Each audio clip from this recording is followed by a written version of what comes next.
Hello ಅದೇನು ಆಚಾರ್ಯ? ಅದೇ ಶುರು ಮಾಡೋಣ. ಶುರು ಮಾಡ್ಬೋದು ಆಚಾರ್ಯ.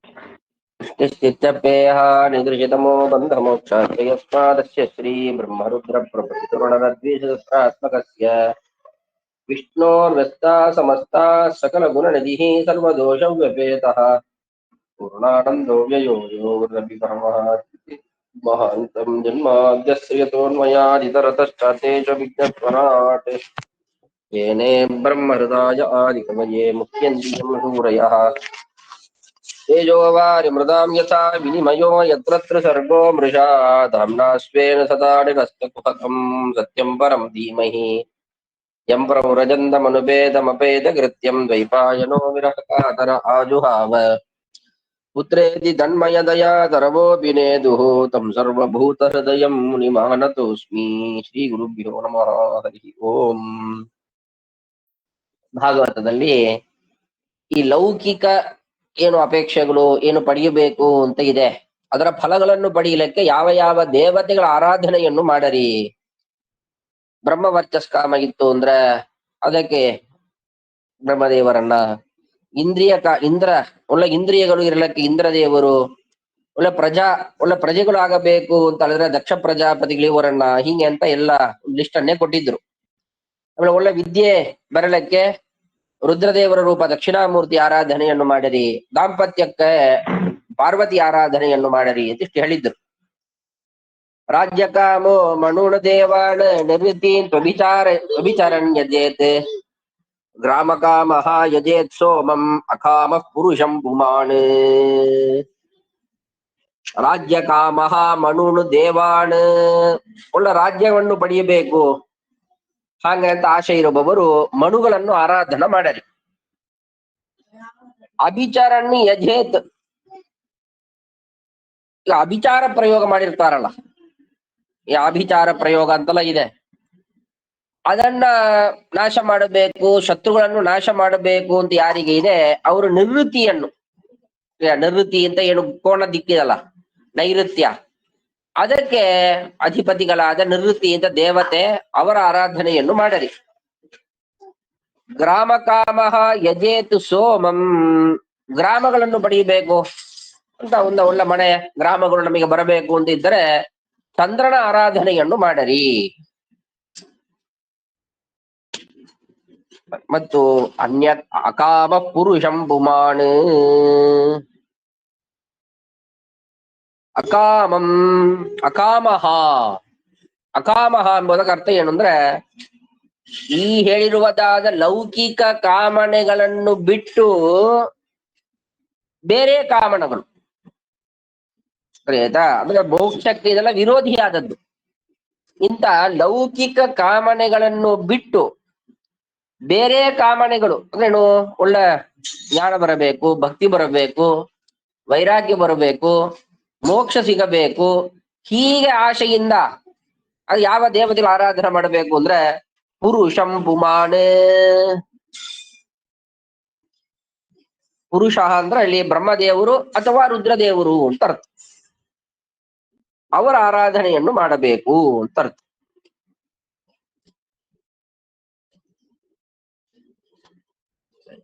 ಇಲ್ಲ ಪುರುಷ ಅಂದ್ರೆ ಅಲ್ಲಿ ಪರಮಾತ್ಮ ಅಂತ ತಗೊಳ್ಳಕ್ಕಿಲ್ಲ ಅಲ್ಲಿ, ಸರಿ ಆಯ್ತಾ. ಪುರುಷ ಎಂಬುದರಿಂದ ಬ್ರಹ್ಮದೇವರು ಅಥವಾ ರುದ್ರದೇವರು ಅಂತ ಅರ್ಥ.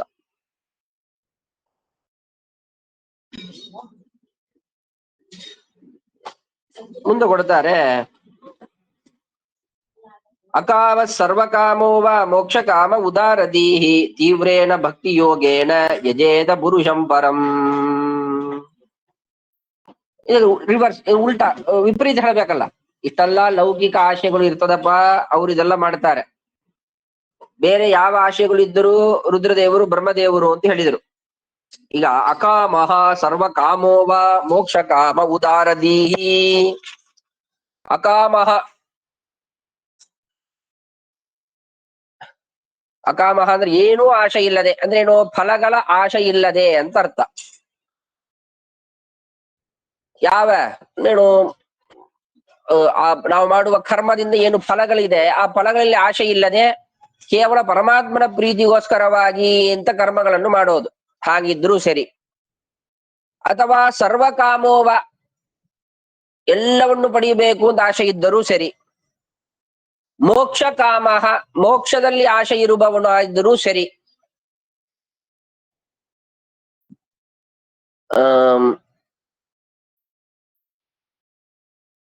ಅಲ್ಲಿ ಏನ್ ಮಾಡ್ಬೇಕು? ತೀವ್ರೇಣ ಭಕ್ತಿ ಯೋಗೇಣ ತೀವ್ರವಾದ ಭಕ್ತಿಯಿಂದ ಯಜೇತ ಪುರುಷಂ ಪರಂ. ಪರಂ ಪುರುಷಂ ಉತ್ತಮ ಪುರುಷನಾದ ಯಾರು ಭಗವಂತನ ಆರಾಧನೆಯನ್ನು ಮಾಡರಿ. ನೋಡಿ, ಭಗವಂತನ ಆರಾಧನೆಯನ್ನು ಮಾಡಿದ ಕಾಲಕ್ಕೆ ಲೌಕಿಕ ಫಲಗಳು ಸಿಗುತ್ತದೆ, ಉತ್ತಮವಾದ ಮೋಕ್ಷಾದಿ ಫಲಗಳು ಸಿಗುತ್ತದೆ ಅಂತ ಅರ್ಥ. ಈಗ ಉಳಿದ ದೇವತೆಗಳು ಹೇಳುವಾಗ ಏನ್ ಮಾಡಿದರು? ಈ ಫಲಕ್ಕೆ ಒಂದೊಂದು ದೇವತೆ ಅಂತ, ಅಂದ್ರೆ ಒಂದು ಈ ಫಲಕ್ಕೆ ಈ ದೇವತೆ ಆರಾಧನೆ ಮಾಡಿದ್ರೆ ಈ ಫಲ ಮಾತ್ರ ಸಿಗುತ್ತದೆ. ಅಂದ್ರೆ ಭಗವಂತನ ಆರಾಧನೆ ಆಗಿಲ್ಲ. ಭಗವಂತನ ಆರಾಧನೆಯಲ್ಲಿ ಆ ಭಗವಂತನ ಆರಾಧನೆಯನ್ನು ಮಾಡಿದ ಕಾಲಕ್ಕೆ ಲೌಕಿಕ ಐಹಿಕ ಆಮುಷ್ಮಿಕವಾದ ಎಲ್ಲಾ ಫಲಗಳು ಆ ಭಗವಂತನ ಆರಾಧನೆಯಿಂದ ಬರುತ್ತದೆ. ಅದಕ್ಕೆ ಅಕಾಮೋ ಧರ್ಮಕಾಮೋ ವಾ ಮೋಕ್ಷಕಾಮೋಪಿ ಯೋ ಭವೇತ್ ಅಥವಾ ಸರ್ವಕಾಮೋ ಯಹ ಸಹ ವಿಷ್ಣುಂ ಪುರುಷಂ ಯಜೇತ್ ಅಂತ ಸ್ಕಾಂದ ಪುರಾಣದ ಪ್ರಮಾಣವನ್ನು ಕೊಡ್ತಾ ಇದ್ದಾರೆ. ಅಂದ್ರೆ ಯಾವುದೇ ಆಶೆ, ಏನು ಆಶೆ ಇಲ್ಲದೆ ಅಥವಾ ಮೋಕ್ಷ ಆಶೆಯಿಂದ ನೋಡಿ, ಯಾಕಂದ್ರೆ ನಾವು ಭಗವಂತನ ಆರಾಧನೆಯನ್ನು ಮಾಡೋದು ಮೋಕ್ಷಕ್ಕೋಸ್ಕರವಾಗಿ. ಯಾಕ ನಮ್ಮ ಯೋಗ್ಯತೆ ಅಷ್ಟೇ ಇರ್ತದೆ. ನಾವು ವಿಷ್ಣುವನ್ನು ಭಗವಂತನ ಆರಾಧನೆ ಮಾಡ್ತಾ ಇದ್ದೇವೆ ಯಾಕೆ ಅಂದ್ರೆ ಭಗವಂತ ಮೋಕ್ಷ ಕೊಡ್ತಾನ, ಅದಕ್ಕೆ ಅವನ ಪೂಜೆಯನ್ನು ಮಾಡ್ತಾ ಇದ್ದೇವೆ. ಇಲ್ಲ ಭಗವಂತ ಮೋಕ್ಷ ಕೊಡೋದಿಲ್ಲಪ್ಪ, ಬೇರೆ ಯಾರಾದ್ರೂ ಮೋಕ್ಷ ಕೊಡ್ತಾರೆ ಅಂತ ಇತ್ತು ಅಂತ ಆದ್ರೆ ನಾವು ಭಗವಂತನ ಆರಾಧನೆಯನ್ನು ಮಾಡೋದಿಲ್ಲ, ಆ ಬೇರೆ ದೇವತೆಗಳ ಆರಾಧನೆಯನ್ನು ಮಾಡ್ತಾ ಇರ್ತೇವೆ. ಇದು ಅಧಮ ಯೋಗ್ಯತೆ ಉಳ್ಳವರೆಗೆ ಹೀಗೆ.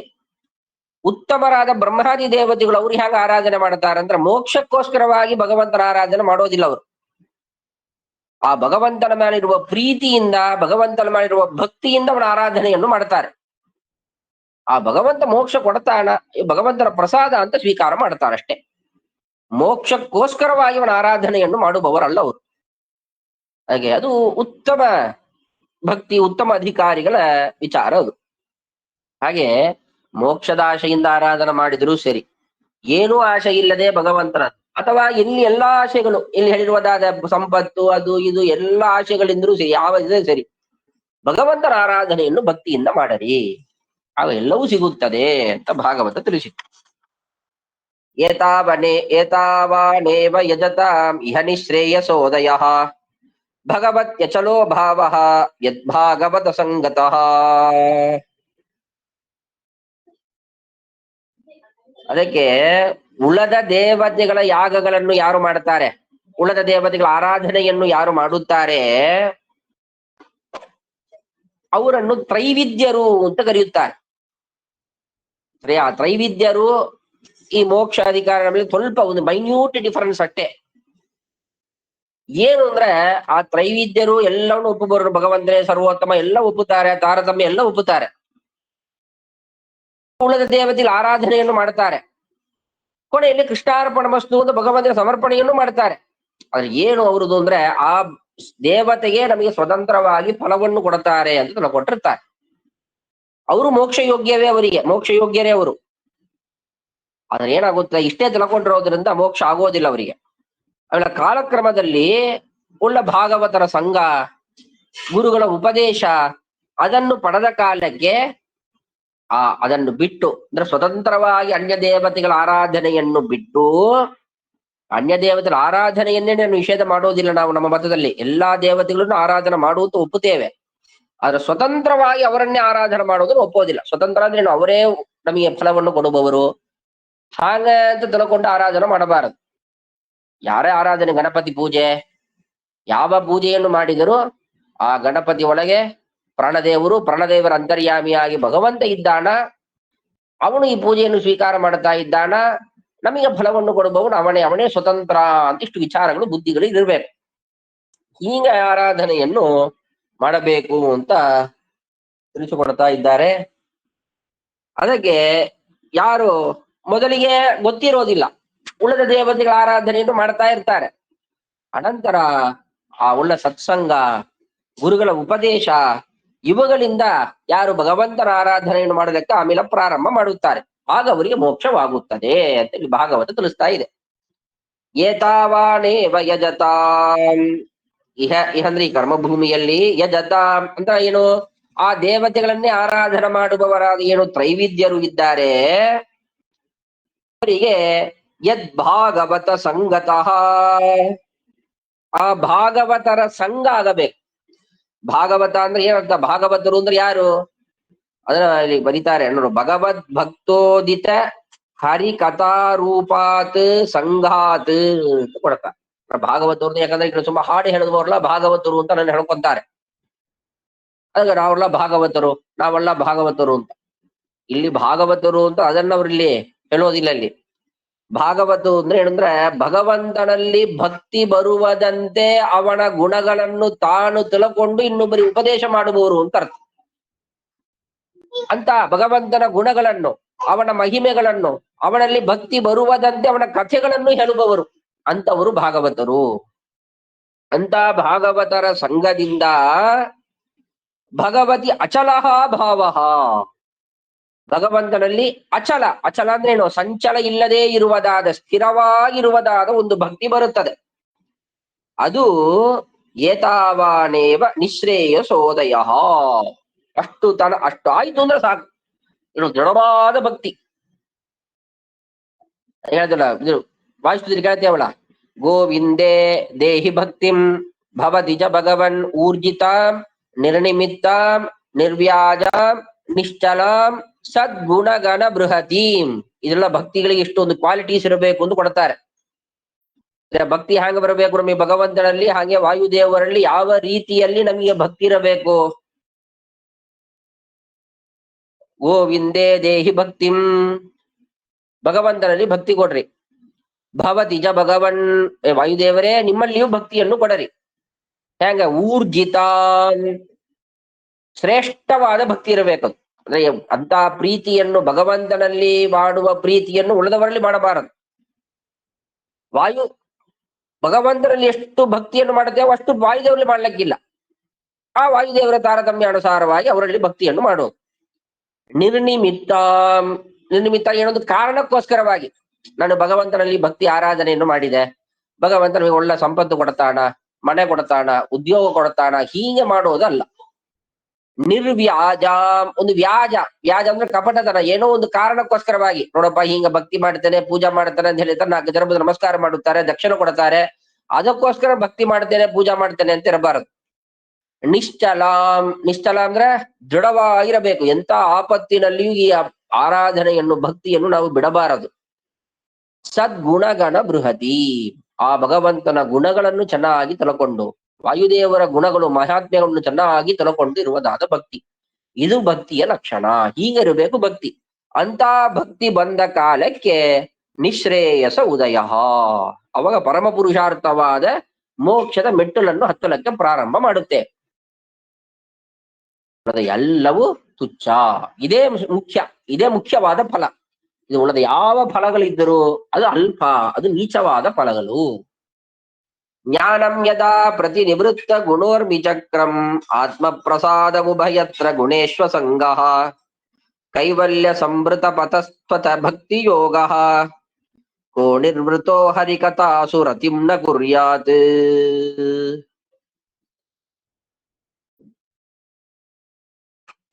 ಈಗ ಆಗ ಏನಾಯ್ತು, ಭಾಗವತರ ಸಂಘ ಆಗಬೇಕು ಅಂತ ಹೇಳಿದ್ರು. ನೋಡ್ರಿ, ಭಾಗವತರ ಅನೇಕ ಸ್ಥಳದಲ್ಲಿ ಒತ್ತಿ ಒತ್ತಿ ಹೇಳ್ತಾರೆ. ಸತ್ಸಂಗ, ಭಗವಂತನ ಭಕ್ತರ ಸಂಘ, ಇದು ಭಗವಂತನಲ್ಲಿ ಭಕ್ತಿ ಬರಲಕ್ಕೆ ಮುಖ್ಯ ಕಾರಣ. ಆಗ ಭಗವಂತನ ಭಕ್ತರ ಸಂಘದಿಂದ ಭಗವಂತನಲ್ಲಿ ವಿಶೇಷವಾದ ಭಕ್ತಿ ಬರುತ್ತದೆ ಅಂತ ಹೇಳಿದ್ರು. ಅದು ಪರಂಪರೆಯ ಆಗುತ್ತದೆ. ಅದು ಸ್ಟೆಪ್ಸ್ ಇದೆ. ಅದಕ್ಕೆ ಈ ಭಗವತ್ ಸಂಘ ಇದರಿಂದ ಸೂಚಿತವಾದ ಯಾವುದು, ಪರಮಾತ್ಮನ ಕಥೆಯಲ್ಲಿ ನನಗೆ ಒಂದು ಆಸೆ ಬರ್ತದೆ. ಅಂದ್ರೆ ಭಾಗವತರು ಇದ್ದ ಕಾಲಕ್ಕೆ ಅವರೇನೋ ಭಗವಂತನ ಮಹಿಮೆಯನ್ನು ಹೇಳ್ತಾರೆ, ಅಪ್ಪ ಈ ಪುರಾಣದಲ್ಲಿ ಹಿಂಗೆ ಹೇಳಿದ್ದಾರಪ್ಪ, ಆ ಪುರಾಣದಲ್ಲಿ ಹೇಳಿದ್ದಾರೆ ಅಂತ ಹೇಳ್ತಾರೆ. ಆಗ ಭಗವಂತನ ಕಥೆಗಳನ್ನು ನಾವು ಕೇಳಬೇಕು ಅಂತ ನಮಗೆ ಮನಸ್ಸಿನಲ್ಲಿ ಒಂದು ಇಂಟ್ರೆಸ್ಟ್ ಬರಲಿಕ್ಕೆ ಪ್ರಾರಂಭವಾಗುತ್ತದೆ. ಅದನ್ನ ಇಲ್ಲಿ ಭಾಗವತ ತಿಳಿಸ್ತಾ ಇದೆ. ಆ ಜ್ಞಾನಂ ಯದಾ, ಈ ಕಥೆಗಳು ಕೇಳಿದ ಕಾಲಕ್ಕೆ, ಅದನ್ನು ನಾವು ಕೇಳಿದ ಕಾಲಕ್ಕೆ ಜ್ಞಾನ ಬರ್ತದೆ ನಮಗೆ. ಎಂತ ಜ್ಞಾನ ಅದು? ಅದು ಪ್ರತಿನಿವೃತ್ತ ಗುಣೋರ್ಮಿ ಚಕ್ರಂ. ಪ್ರತಿನಿವೃತ್ತ ಅಂದ್ರೆ ನಾಶವಾದದ್ದು. ಗುಣೋರ್ಮಿ, ಗುಣಗಳು ಅಂದ್ರೆ ಸತ್ವಗುಣ, ರಜೋಗುಣ, ತಮೋಗುಣ. ಇವುಗಳ ಊರ್ಮಿ ಅಂದ್ರೆ ಒಂದು ಅಲೆಗಳು. ಈ ಬೀಚ್ ಎಲ್ಲ ಹೋದ್ರೆ ಒಂದು ಅಲೆಗಳು ಬರ್ತದೆ, ವೇವ್ಸ್. ಅದಕ್ಕೇನೋ ಒಂದು ಲಿಮಿಟ್ ಇದೆಯೇನೋ, ಒಂದು ಇಷ್ಟು 1 hour ಬರ್ತದೆ, 2 hours ಬರ್ತದಿಲ್ಲ, ಕಂಟಿನ್ಯೂಸ್ ಬರ್ತಾ ಇರ್ತದೆ. ಹಾಗೆ ಈ ಗುಣಗಳ, ಸತ್ವಾದಿ ಗುಣಗಳ ಪ್ರಭಾವ ನಮ್ಮ ಮೇಲೆ ನಿರಂತರವಾಗಿದೆ. ಅದು ನಿಲ್ಲಬೇಕದು. ಅದು ಯಾವಾಗ ನಿಲ್ಲುತ್ತದೆ? ಈ ಕಥೆಗಳನ್ನು ಕೇಳಿದ ಕಾಲಕ್ಕೆ, ಜ್ಞಾನ ಬಂದ ಕಾಲಕ್ಕೆ.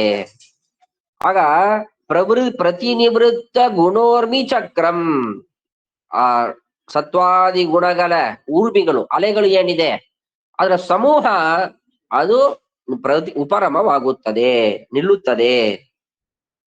ಆವಾಗ ಆತ್ಮ ಪ್ರಸಾದ, ಭಗವಂತನ ಅನುಗ್ರಹ ಆಗುತ್ತದೆ. ಭಗವಂತ ವಿಶೇಷ ಅನುಗ್ರಹ ಮಾಡುತ್ತಾನ. ಆವಾಗ ಮನಸ್ಸು ನಿರ್ಮಲವಾಗುತ್ತದೆ. ಆವಾಗ ಉಭಯತ್ರ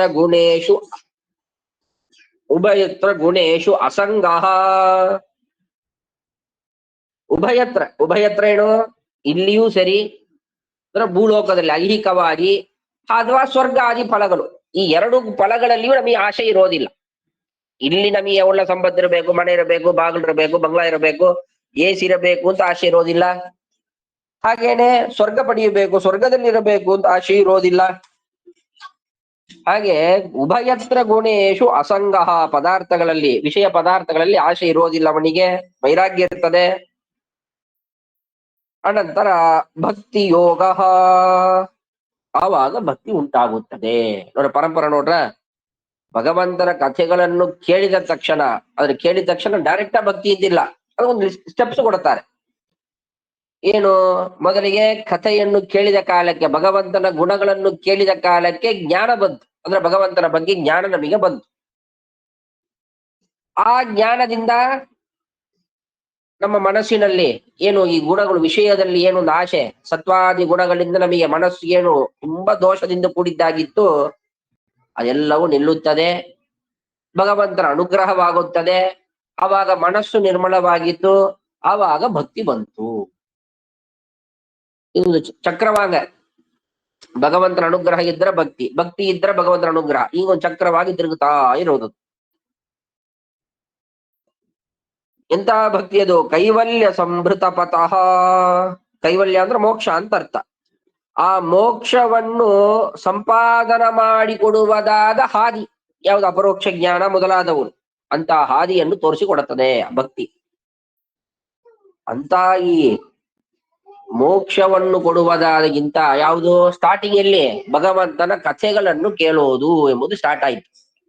ಆ ಭಗವಂತನ ಕಥೆಗಳನ್ನು ಕೇಳಿ ಜ್ಞಾನವನ್ನು ಪಡೆದು ಮನಸ್ಸು ನಿರ್ಮಲವಾಗಿ ಭಕ್ತಿ ಬಂತು, ಅನಂತರ ಮೋಕ್ಷ. ಇಷ್ಟೇನು ಅಪರೋಕ್ಷ ಜ್ಞಾನ, ಮೋಕ್ಷ, ಇಷ್ಟೇನು ಸ್ಟೆಪ್ಸ್ ಇದೆ. ಅದಕ್ಕೆ ಮೊದಲ ಮೆಟ್ಟಲು ಯಾವುದು ಅಂದ್ರೆ ಭಗವಂತನ ಕಥೆಗಳನ್ನು ಕೇಳೋದು, ಶ್ರವಣ ಮಾಡೋದು ಅಂತ.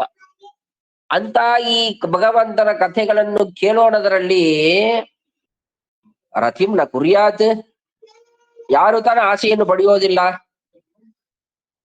ಯಾಕೆ? ನಿವೃತ್ತ, ಈ ರುಚಿಯನ್ನು ತಿಳ್ಕೊಂಡವ, ಆ ಕಥೆಗಳನ್ನು ಕೇಳಿ ಅದರಿಂದ ಆನಂದವನ್ನು ಪಡೆದವ, ಯಾರು ತಾನಪ್ಪ ಮತ್ತು ಕೇಳಬೇಕು ಅಂತ ಆಶೆಯನ್ನು ಪಡೆಯೋದಿಲ್ಲ. ಅದರಿಂದ ಆ ಭಗವಂತನ ಕಥೆಗಳನ್ನು ಕೇಳಿ ಮತ್ತು ಕೇಳಿ ಅದರ ಆನಂದವನ್ನು ಪಡೆಯಿರಿ, ಆವಾಗ ಅದು ಮೋಕ್ಷಕ್ಕೆ ಕಾರಣವಾಗಿ ಆಗುತ್ತದೆ. ಶೌನಕ ಉವಾಚ ಇತ್ಯಭಿವ್ಯಾಹೃತಂ ರಾಜ ನಿಶಮ್ಯ ಭರತ ಋಷಭಃ ಕಿಮನ್ಯತ್ ಪೃಷ್ಟವಾನ್ ಭೂಯಃ ವಯ್ಯಾಸ ಕಿಂ ಋಷಿಂ ಕವಿಂ. ಆಯ್ತಪ್ಪ, ಈಗ ಹಿಡಿಯ್ತು. ಪರೀಕ್ಷಿತ್ ರಾಜ ಏನೇನೆಲ್ಲ ಪ್ರಶ್ನೆ ಮಾಡಿದ್ರೆ ಅದಕ್ಕೆಲ್ಲ ಉತ್ತರವನ್ನು ಶುಕಾಚಾರ್ಯ ಕೊಟ್ಟಿದ್ದಾರೆ. ಆಗ ಶೌನಕರಿ ಮತ್ತು ಕುತೂಹಲ, ನೋಡಪ್ಪ ಇಷ್ಟಲ್ಲ, ಇತ್ಯಭಿವ್ಯಾಹೃತಂ ನಿಶಮ್ಯ, ಇಷ್ಟೆಲ್ಲ ಶುಕಾಚಾರ್ಯನು ಉತ್ತರವನ್ನು ಕೊಟ್ಟಿದ್ದಾರೆ. ಇದನ್ನು ಕೇಳಿ ರಾಜನಾದ ಪರೀಕ್ಷಿತು ಕಿಂ ಅನ್ಯತ್ ಪೃಷ್ಟವಾನ್, ಬೇರೆ ಏನು ಮತ್ತು ಪ್ರಶ್ನೆಗಳನ್ನು ಮಾಡಿದ. ಯಾಕೆ ಎಂತವ್ರವರು? ವೈಯಾಸಿ ಕಿಂ, ವೇದವ್ಯಾಸ ದೇವರ ಮಗ, ಒಳ್ಳೆ ಮಹಾಜ್ಞಾನಿಗಳು ಅಂತ ಶುಕಾಚಾರ್ಯರಲ್ಲಿ ಪರೀಕ್ಷಿತ್ ರಾಜ ಇನ್ನು ಏನು ಪ್ರಶ್ನೆಗಳನ್ನು ಮಾಡಿದ.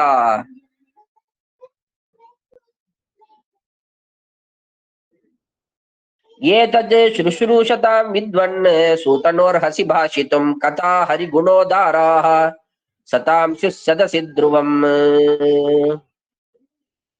ಆಯ್ತಪ್ಪ, ಅವನು ಕೇಳಿದ, ಅವರು ಉತ್ತರ ಕೊಡಲ್ಲ, ನಾನು ನಿಮಗೆ ಯಾಕೆ ಹೇಳಬೇಕು? ಸೂತ್ರ ಕೇಳ್ಬೋದಲ್ಲ, ನಾನು ಯಾಕೆ ಹೇಳ್ಬೇಕು ಅದನ್ನ ಅಂದ್ರೆ, ಏತದ್ ಶುಶ್ರೂಷತಾಂ, ಕೇಳಬೇಕು ನಮಗೆ ಆಸೆ ಇದೆ. ಮೊದಲು ಯಾರಿಗೆ ಹೇಳಬೇಕು ಅಂದ್ರೆ, ಯಾರು ಕೇಳಬೇಕು ಅಂತ ಆಸೆ ಇದೆ ಅವ್ರಿಗೆ ಹೇಳಬೇಕು. ಅದಕ್ಕೆ ನಮಗೆ ಅದು ಏನು ತಿಳ್ಕೊಬೇಕು ತುಂಬಾ ಕುತೂಹಲ, ಆಸೆ ಇದೆ.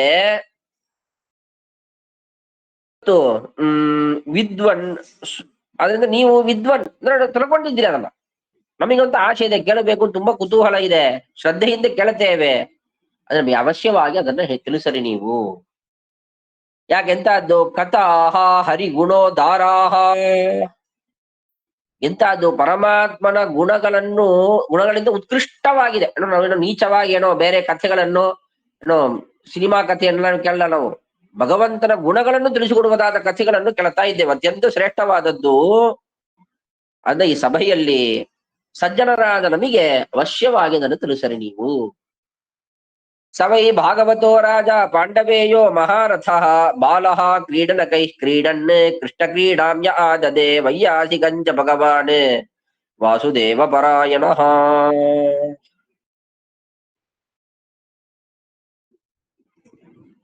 ನೋಡಪ್ಪ, ಕೇಳುವವರು ಹಾಗೆ ಉಪದೇಶ ಮಾಡುವವರು ಎರಡು ಜನರು ಒಳ್ಳೆಯವರಾಗಿರಬೇಕು, ಸಜ್ಜನರಾಗಿರಬೇಕು. ಯಾರು ಪ್ರವಚನ ಮಾಡುತ್ತಾರೆ, ಪಾಠ ಹೇಳುತ್ತಾರೆ, ಅವರು ಒಳ್ಳೆ ಅಧ್ಯಾತ್ಮ ಚಿಂತನೆಯಿಂದ ಶುದ್ಧರಾಗಿದ್ದರೆ ಅವರು ಚೆನ್ನಾಗಿ ವಿಷಯಗಳನ್ನು ಹೇಳ್ತಾರೆ. ಹಾಗೆ ಶ್ರವಣ ಮಾಡುವವರು, ಪಾಠ ಕೇಳುವವರು, ಅವರು ಶುದ್ಧರಾಗಿ ಅಧ್ಯಾತ್ಮ ಚಿಂತನೆ ಎಂದು ಪಾಠ ಕೇಳಿದರೆ ಅವರು ಅದು ಚೆನ್ನಾಗಿ ಇರ್ತದೆ. ಇದರಲ್ಲಿ ಯಾವುದೇ ಒಂದು ಇಲ್ಲದೆ ಇದ್ದರೂ ಸರಿಯಾಗಿ ನಡೆಯೋದಿಲ್ಲ. ಆದ್ರೆ ಇಲ್ಲಿ ಎರಡೂ ಸರಿ ಇದೆ ಅಂತ ಹೇಳ್ತಾರೆ. ಯಾಕಂದ್ರೆ ಕೇಳುವವ ಪರೀಕ್ಷಿತ್ ರಾಜ, ಅವ ಎಂತವವ? ಸವೈ ಭಾಗವತಃ, ಉತ್ತಮ ಭಾಗವತ, ಭಗವಂತನಲ್ಲಿ ಭಕ್ತಿಯಿಂದ ಕೂಡಿದವ. ಪಾಂಡವೇಯ, ಪಾಂಡವರ ವಂಶದಲ್ಲಿ ಬಂದವ, ಮಹಾರಥಿಕ, ಉತ್ತಮ ಕ್ಷತ್ರಿಯ. ಅವನು ಭಾಗವತ ಅಂತ ಹೇಳಕ್ ಏನು ಕಾರಣ ಅಂದ್ರೆ, ಬಾಲಃ ಕ್ರೀಡನ ಕೈ ಕ್ರೀಡನ್, ಸಣ್ಣ ಹುಡುಗನಾಗಿ ಕ್ರೀಡನ ಕೈಹಿ, ಕ್ರೀಡನಕ ಅಂದ್ರೆ ಆಟದ ಸಾಮಾನುಗಳು, ಆಟದ ಏನೆಲ್ಲ ಸಾಮಾನುಗಳು ಇರ್ತದೆ, ಅದರಿಂದ ಆಟ ಆಡುವಾಗ ಸಮಯದಲ್ಲಿ ಏನ್ ಮಾಡ್ತಾ ಇದ್ದ ಅಂದ್ರೆ ಅವ ಕೃಷ್ಣ ಕ್ರೀಡಾಂಜ ಆದದೆ, ಕೃಷ್ಣನ ಆಟ, ನೀನು ಕೃಷ್ಣನ ಪೂಜಾ ಮಾಡೋದು, ಹೀಗ ಆಟ ಆಡ್ತಾ ಇದ್ದಂತೆ ಪರೀಕ್ಷಿತ್ ರಾಜ. ಅವನು ಸಣ್ಣ ವಯಸ್ಸಲ್ಲಿ ಆಟ ಆಡುವಾಗಲೇನೆ ಬೇರೆ ಏನೋ ಬಾಲ್ ಆಟ ಆಡೋದು, ಬ್ಯಾಟ್ ಆಡೋದು, ಈಗಲೂ ಆಟ ಆಡ್ತಾ ಇಲ್ಲವ, ಕೃಷ್ಣನ ಪೂಜಾ ಮಾಡ್ತಾನೆ. ಹೀಗೆ ಅವನು ಆಟ ಆಡ್ತಾ ಇದ್ದಂತೆ. ಅದರಿಂದ ಸಣ್ಣ ವಯಸ್ಸಿನಿಂದಲೇ ಕೃಷ್ಣನ ಆರಾಧನೆ, ಪೂಜೆ, ಭಕ್ತಿಯಿಂದ ಹೀಗೆ ಇದ್ದವ. ಅದು ಉತ್ತಮ ಭಾಗವತ. ಅವ ಪರೀಕ್ಷಿತ್ ರಾಜ ಕೇಳ್ತಾ ಇದ್ದಾನ. ಸರಿ, ಹೇಳುವವರಿಗೆ ಅವ್ರಿಗೆ ವಿಷಯ ಗೊತ್ತಿರಬೇಕು, ಹೇಳುವ ಸಾಮರ್ಥ್ಯ ಇರಬೇಕು, ಕೇಳೋದಕ್ಕೊಂದು ಇಂಟ್ರೆಸ್ಟ್ ಇರಬೇಕು, ಇಷ್ಟೆಲ್ಲ ಇದಲ್ಲ. ಅವ್ರು ಯಾರು? ಹೇಳುವವರು ಯಾರು? ವೈಯಾಸಿಕಿಶ್ಚ ಭಗವಾನ್, ಉಪದೇಶ ಮಾಡುವವರು ವೇದವ್ಯಾಸ ದೇವರ ಮಗ ಶುಕಾಚಾರ್ಯರು. ವಾಸುದೇವ ಪರಾಯಣಃ, ಭಗವಂತನಲ್ಲೇ ಅವಳು ಚಿಂತನೆ ಮಾಡ್ತಾ ಇರುವವರು, ಅವನನ್ನೇ ಗತಿ ಅಂತ ನಂಬಿದವರು. ಉಪದೇಶ ಮಾಡುವವರು ಉತ್ತಮ ವ್ಯಕ್ತಿಗಳು, ಕೇಳುವವನು ಉತ್ತಮ ಭಕ್ತ. ಹಾಗಿರುವಾಗ ಅವರ ಮಧ್ಯದಲ್ಲಿ ನಡೆದಿರುವುದಾದ ವಿಚಾರ ಅದು ನೀಚವಾಗಿ ಇರೋದಿಲ್ಲ, ಅದು ಉತ್ತಮವಾದ ಭಗವಂತನ ವಿಷಯಗಳು, ಅವನ ಗುಣಗಳನ್ನು ತಿಳಿಸಿಕೊಡುವುದಾಗಿ ಇರ್ತದೆ. ಉರುಗಾಯ ಗುಣೋದಾರಾಹ ಸತಾಂಶುರ್ಹಿ ಸಮಾಗಮೇ, ಯಾಕಂದ್ರೆ ಸಜ್ಜನರ ಸಮಾಗಮವಾದ ಕಾಲಕ್ಕೆ, ಎರಡು ಜ್ಞಾನಿಗಳು, ಪಂಡಿತರು, ವಿದ್ವಾಂಸರು ಕೂಡಿದ ಕಾಲಕ್ಕೆ ಅಲ್ಲಿ ವಿಶೇಷವಾಗಿ ಶಾಸ್ತ್ರದ ವಿಮರ್ಶನೆ, ತತ್ವಗಳ ಚಿಂತನೆ, ಭಗವಂತನ ಗುಣಗಳ ಗಾನ ಇದು ನಡೀತದೆ. ಅದರಿಂದ ಇದು ಅಂತ ಉತ್ತಮ ಭಾಗವತರು, ಉತ್ತಮ ಜ್ಞಾನಿಗಳು ಅವರು ಉಪದೇಶ ಮಾಡ್ತಾ ಇದ್ದಾರೆ. ಉತ್ತಮ ಭಗವಂತನ ಭಕ್ತವನ್ನು ಕೇಳ್ತಾ ಇದ್ದಾನ. ಆ ಸಭೆಯಲ್ಲಿ ಕೂತವರು ಎಲ್ಲರೂ ಮಹಾಜ್ಞಾನಿಗಳು. ಹಂಗಿರುವ ಕಾಲಕ್ಕೆ ಉರುಗಾಯ ಗುಣೋದಾರಾಹ. ಉರುಗಾಯ, ಉರು ಅಂದ್ರೆ ಉತ್ತಮರಾದ ಬ್ರಹ್ಮಾದಿ ದೇವತೆಗಳು, ಅವರಿಂದಲೂ ಗಾನ ಮಾಡಲ್ಪಡುವವ, ಸ್ತೋತ್ರ ಮಾಡಲ್ಪಡುವವ ಅಂತ ಅರ್ಥ. ಅಂತ ಭಗವಂತನ ಕಥೆಗಳು ಏನಿದೆ ಅದು ಅಲ್ಲಿ ನಡೆಯುತ್ತದೆ. ಯಾವಾಗ? ಸತಾಂ ಸಮಾಗಮೇ ಸ್ಯುಹು, ಸಜ್ಜನರ ಸಮಾಗಮ ಆದ ಕಾಲಕ್ಕೆ ಇದು ನಡೆಯುತ್ತದೆ. ಅದರಿಂದ ಅವಶ್ಯ ಅಲ್ಲಿ ಏನೋ ವಿಷಯಗಳನ್ನು ಅವರು ಮಾತಾಡಿರಬೇಕು, ಅಲ್ಲಿ ಅನೇಕ ತತ್ವಗಳನ್ನು ಅವರು ತಿಳಿಸಿಕೊಟ್ಟಿರಬೇಕು. ಆದ್ರಿಂದ ಅದು ನಮಗೆ ತಿಳಿಸರಿ ಅಂತ ಇಷ್ಟು ಶುಕಾಚಾರ್ಯರು, ಶೌನಕರು ಅವರು ಕೇಳ್ತಾ ಇದ್ದಾರೆ. ಹೀಗೆ ಭಗವಂತನ ಕಥೆಗಳನ್ನು ಕೇಳದೆ, ಆ ಭಗವಂತನ ಗುಣಗಳನ್ನು ತಿಳಿಯದೆ, ತತ್ವಗಳನ್ನು ಶಾಸ್ತ್ರಗಳನ್ನು ಓದದೆ ಯಾರು ಆಯುಷ್ಯವನ್ನು ವೇಸ್ಟ್ ಮಾಡ್ತಾ ಇದ್ದಾರೆ, ಅವರು ಜೀವನವೇ ವ್ಯರ್ಥ, ಅವರು ಮನುಷ್ಯರೇ ಇಲ್ಲ ಅಂತ ಮುಂದೆ ಭಾಗವತ ಶೌನಕರು ಬೈತಾ ಇದ್ದಾರೆ. ಅದರ ವಿಚಾರ ನಾಳಿಂದ ನೋಡೋಣ. ಶ್ರೀಕೃಷ್ಣ ಅರ್ಪಣಮಸ್ತು. ಶ್ರೀಕೃಷ್ಣ ಅರ್ಪಣಮಸ್ತು ಆಚಾರ್ಯ. ಆರೋಗ್ಯ ಪರವಾಗಿಲ್ವಾ ಆಚಾರ್ಯ? ಬರೋಲ್ಲ ರೀ. ಓಕೆ ಓಕೆ, ಸಂತೋಷ ಆಯ್ತು. ಹೌದಪ್ಪ.